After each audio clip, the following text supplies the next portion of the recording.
नमस्कार दोस्तों। कल यानी 26 नवंबर से और आज यानी कि 2 दिन हो चुके हैं किसानों को ये कोशिश करते हुए कि वो दिल्ली तक पहुँचें। पंजाब और हरियाणा से बड़ी संख्या में किसान दिल्ली के रामलीला मैदान पहुंचना चाहते हैं। वहां पहुंचकर एक विरोध प्रदर्शन करना चाहते हैं। किसका विरोध?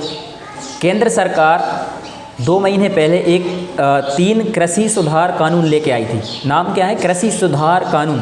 मतलब कृषि सुधार होगी, किसानों की उसमें आर्थिक स्थिति अच्छी होगी, ये दावे किए गए हैं सरकार के द्वारा, केंद्र सरकार के द्वारा। लेकिन यहाँ पर किसान लगातार इस चीज़ का विरोध कर रहे हैं। सरकार जिन कानूनों को, जिन विधेयकों को किसान का मतलब बोलना चाहिए कि उसके फेवर में बता रही है कि किसानों का इससे लाभ होगा, उनकी आर्थिक स्थिति सुधरेगी, वो अपना फसल और ज़्यादा मुनाफे के साथ बेच पाएंगे, लेकिन किसान इस चीज़ को मान नहीं रहे हैं। उनको ऐसा लग रहा है कि ये बिल सही नहीं है, मतलब हमारे पक्ष में नहीं है। तो उनको कुछ ना कुछ इसमें लग रहा होगा, जभी है। पंजाब और हरियाणा 2 राज्यों के किसान बड़ी संख्या में दिल्ली कूच कर रहे हैं। रास्ते में बैरिकेड्स, पुलिस की तैयारियों की मैं अगर बात करूं तो पुलिस ने उन्हें रोकने के लिए किस तरह की तैयारी की है वो बेहद ही देखने लायक है। कि आप जब भी कोई आतंकी घटनाएं होती हैं, जिस प्रकार की रोकथाम पुलिस के द्वारा और फोर्स द्वारा जम्मू और कश्मीर में 370 हटने से पहले देखी जाती थी, जब कोई आतंकवादी गतिविधियां वहां पर होती थी, कटीले तार लगाए जाते थे, बैरिकेड्स लगाए जाते थे, रास्ते पूरे ब्लॉक कर दिए जाते थे। इसी प्रकार किसानों को रोकने के लिए, पंजाब के किसानों को रोकने के लिए हरियाणा की पूरी बॉर्डर सील कर दी गई। दिल्ली ना पहुँचे इसलिए हरियाणा किसानों को रोकने के लिए दिल्ली और हरियाणा की बॉर्डर सील कर दी गई। बड़ी बड़ी टुकड़ियाँ हैं CRPF की और पुलिस के जवान हैं जो किसानों को रोक रहे हैं, लेकिन फिर भी किसान लगातार बैरिकेड्स तोड़ते हुए, पुलिस वालों से झड़प करते हुए दिल्ली की ओर बढ़ते चले जा रहे हैं बड़ी संख्या में। तो मेरे ख्याल से कुछ ना कुछ तो इस कानून में है जो इतनी बड़ी संख्या में ये लोग विरोध प्रदर्शन कर रहे हैं। इस टॉपिक पे बात करेंगे कि कानूनों में क्या है क्या नहीं है, लंबी बात है, उसको कभी मतलब बाद में करते हैं। पहले क्या बात करना है कि अभी क्या हो रहा है। अभी सरकार दलील दे रही है कि कोरोना काल चल रहा है, कोरोना का समय चल रहा है, दिल्ली में लगातार पेशेंट कोरोना के देखने को मिल रहे हैं, और सही बात भी है। तो इस लिहाज से किसानों को प्रदर्शन करने से रोका जा रहा है, उन्हें दिल्ली आने से रोका जा रहा है। ठीक है, अभी जब चुनाव हुए थे बिहार में और मध्य प्रदेश में उपचुनाव हुए थे, उस समय कोरोना गायब हो गया था लगता है। भाई चुनाव आते हैं हमारे देश में तो कोरोना सो जाता है, और फिर जैसे ही चुनाव खत्म होते हैं कोरोना फिर से आ जाता है।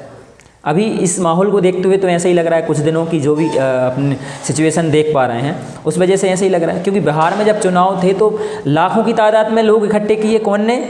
बीजेपी के साथ जिसका गठबंधन है, नीतीश कुमार।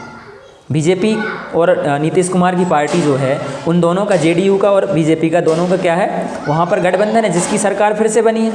तो नीतीश कुमार जब रैलियाँ करते थे तो उस समय लाखों लोगों को इकट्ठा किया जाता था, तब कोरोना से कोई डर नहीं था क्या? सोशल डिस्टेंसिंग का कोई पालन नहीं किया जाता था, तब कोई डर नहीं था क्या? मध्य प्रदेश के CM शिवराज सिंह चौहान अभी पिछले कुछ दिनों पहले ही बोल रहे हैं कि सोशल डिस्टेंसिंग बनाओ, कोरोना की लहर फिर से वापस आ रही। तो भाई साहब जब उपचुनाव हुए थे उस समय तुमने तो सब नियम ताक पे रख दिए थे, तो उस समय तो आपने ध्यान नहीं दिया। मतलब आपकी जब भी आपका कोई स्वार्थ होगा तो कोई नियम नहीं, कोई कुछ नहीं। और जब किसान मतलब शांतिपूर्ण प्रदर्शन करना चाह रहे हैं दिल्ली में, तो बोल रहे हैं कि कोरोना ऐसा है वैसा है। चलो ठीक है, तो फिर आप उस नियम को क्यों नहीं मान रहे? जिस नियम को आप चाह रहे हैं कि किसान माने या और भी प्रदर्शनकारी जिस चीज़ के लिए विरोध कर रहे हैं वो उन नियमों को माने, तो फिर आप क्यों उन नियमों को नहीं मान रहे जब उनसे मनवाना चाह रहे हैं? तो अभी पश्चिम बंगाल में चुनाव आने वाले हैं, बीजेपी सबसे ज़्यादा वहाँ पर विरोध प्रदर्शन कर रही। आप मेरी बात नहीं मान रहे हैं कोई, तो आप कैलाश विजयवर्गीय, बीजेपी के बड़े नेता हैं कैलाश विजयवर्गीय, और जिनको पश्चिम बंगाल की जिम्मेदारी सौंपी गई है, तो बीजेपी के महासचिव कैलाश विजयवर्गीय जी का आप सोशल मीडिया अकाउंट चेक करके देख लीजिए, उनका फेसबुक देखिए, ट्विटर देख लीजिए, फेसबुक अकाउंट देख लीजिए, आसान होगा। वहाँ पर आपको बड़े बड़े वीडियोस मिलेंगे, वो जनसभाएं कर रहे हैं। उन जनसभाओं में विजयवर्गीय जी लाखों लोगों को इकट्ठा कर रहे हैं, हज़ारों, लाख नहीं तो हज़ारों तो होंगे, तो हज़ारों लोगों को इकट्ठा करके, जो जिनके मुँह पर मास्क भी नहीं दिखेगा, कोई सोशल डिस्टेंसिंग नहीं दिखेगी। खुद कैलाश विजयवर्गीय कई बार बिना मास्क के दिखेंगे, कई बार बिना सोशल डिस्टेंसिंग के दिखेंगे, कई बार क्या हमेशा दिखेंगे। उन पर कोई कानूनी कार्रवाई हुई क्या? नहीं हुई। केंद्र सरकार ने वहाँ पर CRPF के जवान भेजे क्या कि आप ये विरोध प्रदर्शन नहीं करेंगे?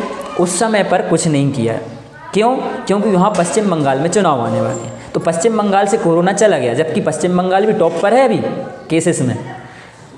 बट सबसे बड़ी चीज़ कि किसान केंद्र सरकार का विरोध कर रहे हैं, इसलिए केंद्र सरकार पूरी ताकत झोंक रही है, पुलिस बल, CRPF, कि किसान दिल्ली ना पहुंच पाएँ। और बीजेपी जहां पश्चिम बंगाल में विरोध प्रदर्शन कर रही है, बीजेपी खुद कर रही है, तो वहां पर कोई एक्शन नहीं, वहां कोई कोरोना का डर नहीं, वहां कोई सोशल डिस्टेंसिंग नहीं, और यहाँ दुनिया भर के कानून। भाई साहब, ये कैसा दोगलापन है बीजेपी का। यहाँ पर बीजेपी समर्थक किसान भी ध्यान दें, जो लोग अंधभक्ति में बीजेपी के अभी तक डूबे हुए हैं। भाई साहब, आप इस चीज़ को समझ क्यों नहीं पा रहे हैं कि ठीक है, आप सपोर्ट कर रहे हैं बीजेपी को, कीजिए, वोट दे रहे हैं, दीजिए, अगली बार चुनाव होंगे तब भी दीजिए, कोई दिक्कत नहीं है। आपको संविधान में अधिकार मिला हुआ है, जिसको आप चुनना चाहें उसको चुनें। लेकिन जब आपके विरोध में बात की जा रही है, तब आप तो उसका विरोध कर सकते हैं।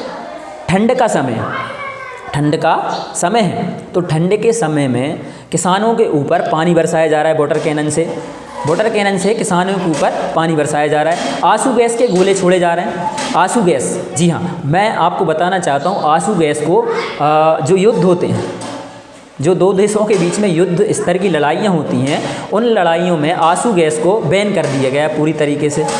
तो जहाँ युद्ध में जो चीज़ बैन हो चुकी है, जिसको इतना हानिकारक वेपन्स माना गया है, हथियार माना गया है, आंसू गैस के गोले जो भी रहते, CS गैस रहती, जो 2 साइंटिस्टों ने बनाई थी 1928 में, जिसको 1997 में बैन कर दिया गया। तो उस समय उसको बैन कर दिया क्योंकि वो नुकसानदायक है। तो उसको आप लड़ाई में यूज़ नहीं कर सके, जिस वेपन को, उसको आप किसानों के ऊपर कैसे दाग सकते हैं? ये इतनी जहरीली होती है। मैं आपको बताना चाहता हूँ कि एक पाउडर होता है, तो वो एक नमी ढूंढता है, तो आपकी आँखों में नमी मिलती है उसको, जैसे ही आँखों में चिपकेगा, आपके जो भी हमारा शरीर रहता है उसके प्रति रिएक्शन करेगा, तो फिर आंसू निकलेंगे, आंसू निकलेंगे तो वो और ज़्यादा चिपकेगा। मतलब जितनी नमी मिलेगी उसको, केमिकल को, वो हमारी बॉडी पे चिपकेगा, दर्द देगा, नुकसान देगा, जलन करेगा, है ना। फिर वाटर कैनन से आप पानी बरसा दो, आंसू गैस के गोले छोड़ दो, शरीर पूरा किसान का गीला हो गया, तो फिर उस पर आप जो है वो CS का पाउडर, मतलब आंसू गैस के गोले छोड़ दो, तो वो चिपक जाएगा, फिर किसान को दिक्कत देगा। जो चीज़ लड़ाई में बैन कर दी गई, युद्ध स्तर पर जिस केमिकल का उपयोग नहीं किया जाता, उस केमिकल को आप जो है अपने ही नागरिकों के ऊपर छिड़क के मार डालो सालों को। ये किस तरह की रणनीति है, किस तरह की नीति है आपकी? आप बोल रहे हैं हम किसान हितैषी हैं, किसानों के पक्ष में बिल लेकर आए, तो भाई साहब आप एक काम करते ना, अभी आप कह रहे हैं कि कोरोना महामारी जो है तो इस समय पर किसानों को विरोध नहीं करना चाहिए, इस समय पर भीड़ भाड़ नहीं करना चाहिए, तो भाई साहब इस समय पर ये फालतू के कानून लाने की ज़रूरत क्या थी? ठीक है, फालतू के नहीं थे, ज़रूरत के थे, तो कोरोना काल खत्म होने के बाद ला सकते थे, आप थोड़े दिनों बाद ला सकते थे, जब जो है स्थिति संभल जाती। अभी आप किसानों को आश्वासन दे दो कि हम वापस ले रहे हैं, बाद में जब स्थिति संभलेगी तो फिर कर लेना आप जितना करना है।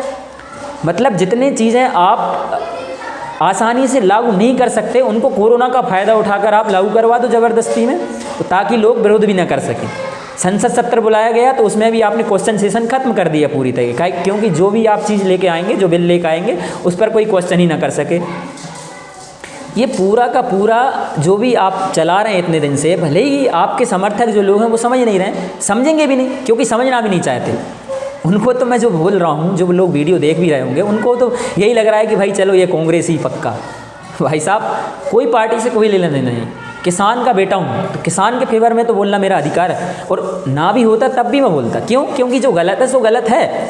यदि वो कानून किसान के पक्ष में है, उसके विरोध में नहीं है, तो थोड़े दिनों बाद ले आना और जो है उनका मैटर जो है क्लियर करो। आप बोल रहे हैं कि 3 तारीख को हमारे जो कृषि मंत्री हैं नरेंद्र सिंह तोमर, वो बोल रहे हैं किसानों से 3 तारीख को हम बात करेंगे, जब तक किसान प्रदर्शन करना बंद कर दें। क्यों भाई? अभी क्यों बात नहीं कर सकते? तुम्हारे पास अभी टाइम नहीं है, मतलब उन्हें रोकने के लिए पूरी फोर्स भेज दो तुम, है ना, पूरे जो रोड है ब्लॉक कर दो, रोड खोद डालो ताकि लोग दिल्ली तक ना पहुँचे किसान, है ना। हर तरह के जो भी जो हथकंडे आजमा सकते हैं आप आजमाओ, लेकिन उनसे मिल नहीं सकते। 3 तारीख का दिन देंगे आप, आज 26-27 तारीख है, मतलब आप 3 तारीख को बोल रहे हैं कि उनसे कि 3 तारीख तक आप रुकिए, हम आपसे बात करेंगे। आप अभी क्यों नहीं कर सकते? तुम्हारे पास अन्नदाता के लिए अभी टाइम नहीं है क्या? अन्नदाता के लिए तुम्हारे पास अभी टाइम नहीं है क्या बात करने के लिए, जो 3 तारीख को बात करोगे तुम? जिस व्यक्ति ने तुम्हें सत्ता पर बिठाया है उस व्यक्ति के लिए टाइम नहीं तुम्हारे पास।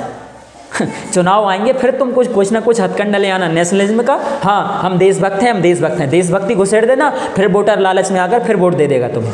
370 और पता नहीं क्या क्या राम मंदिर, दुनिया भर के मुद्दों पर वोट ले लेना, और ऐसे जो काम के मुद्दे हैं, बुनियादी मुद्दे हैं, उन पर कभी कुछ काम मत करना, हमेशा अपने उल्टे सीधे कानून लेकर आना।